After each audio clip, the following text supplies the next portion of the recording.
महत्त्वाची अपडेट समोर येते। मुंबई निकालानंतर भाजप खासदार दुबेंनी ट्विट केलेलं आहे। महाराष्ट्राबाबत वादग्रस्त विधान करणारे दुबे, मैं मुंबई आकर उद्धव राज ठाकरे को मिलूंगा असं ट्विट त्यांनी केलंय।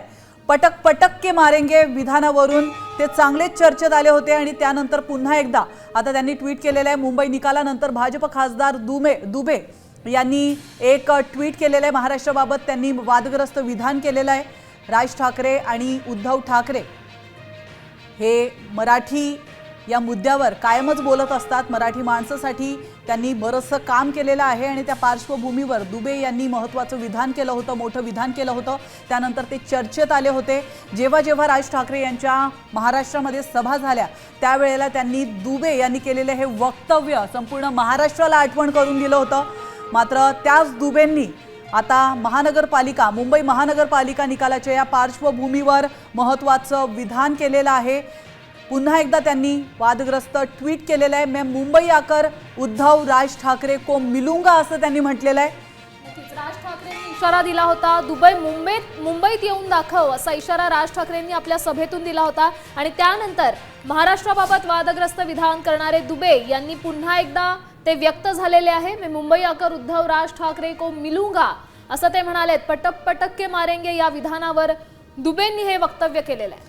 तर दुबे आता खरंच महाराष्ट्रात येतात का आणि ठाकरे बंधूंना भेटतात का? त्यांची ही भेट किती रंजक ठरते हे पाहणं देखील तितकंच महत्त्वाचं असणार आहे। मुंबईतही मराठी आणि हिंदी भाषिकांचा वाद उफाळलेला आहे। निवडणुकांच्या पूर्वीपासूनच मराठी विरुद्ध हिंदी भाषिक किंवा परप्रांतीय असा वाद सुरू होता आणि या वादात दुबेंनी उडी घेतली होती आणि त्यानंतर राज ठाकरेंनी पण इशारा दिला होता आणि आता हे निकाल लागल्यानंतर दुबेंचा आपण म्हणू शकतो कॉन्फिडन्स जास्त वाढला। नक्कीच तर मुंबईमधले हे चित्र आपल्याला पाहायला मिळते। 227 पैकी ठाकरे सेनेला 64 जागांवर आघाडी गाठता आलेली आहे। तर महायुतीने देखील चांगलीच या ठिकाणी करिश्मा घडवल्याचं पाहायला मिळतंय। 100 त्यांनी पार केलेली आहे। आतापर्यंत महायुतीला 117 जागांवर यश मिळालेलं आहे।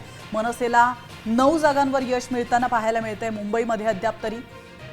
मात्र राष्ट्रवादीला खातं उघडता आलेलं नाहीये। शामल अद्याप राष्ट्रवादी शरद पवार गटाला 0 जागा मुंबईमध्ये मिळताना पाहायला मिळतात। हे आतापर्यंतचे कल आहेत। दुपारचे 2 वाजलेले आहेत आणि आत्ताचं चित्र आपण सध्या स्पष्ट करतोय। काँग्रेसला 13 जागांवर आघाडी मिळवताना सध्या शक्य झालेलं आहे। मुंबईत 227 जागांवरच्या या लढती होत्या। इतर पक्षाला 7 जागा मिळवता आलेल्या आहेत आतापर्यंत। पुढच्या काही वेळातच मुंबईतलं हे सगळंच चित्र स्पष्ट होईल।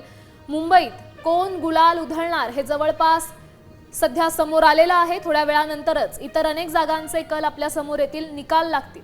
नक्कीच थोड्याच वेळात यावर ऑफिशियली शिक्कामोर्तब होणार आहे। तोपर्यंत आपण काही न बोललेलंच बरं, कारण भाजपला अद्याप तरी 117 जागांवर महायुतीला आतापर्यंत 117 जागांवर यश मिळताना पाहायला मिळत आहे। त्यामुळे महायुतीचंच आता पुन्हा एकदा महानगरपालिकेवरती सत्ता येणार का आणि महायुतीची सत्ता आल्यानंतर ठाकरे बंधूंची पुढची भूमिका काय असणार आहे हे पाहणं महत्त्वाचं असणार आहे। आपण आतापर्यंतचे मुंबईतले कल पाहतोय। 93 जागांवर कमल फुललेला आहे। 64 जागांवर ठाकरे सेना, 9 जागांवर मनसे, 24 जागांवर शिंदे सेना, 2 जागांवर अजित पवारांचा पक्ष आघाडीवर आहे।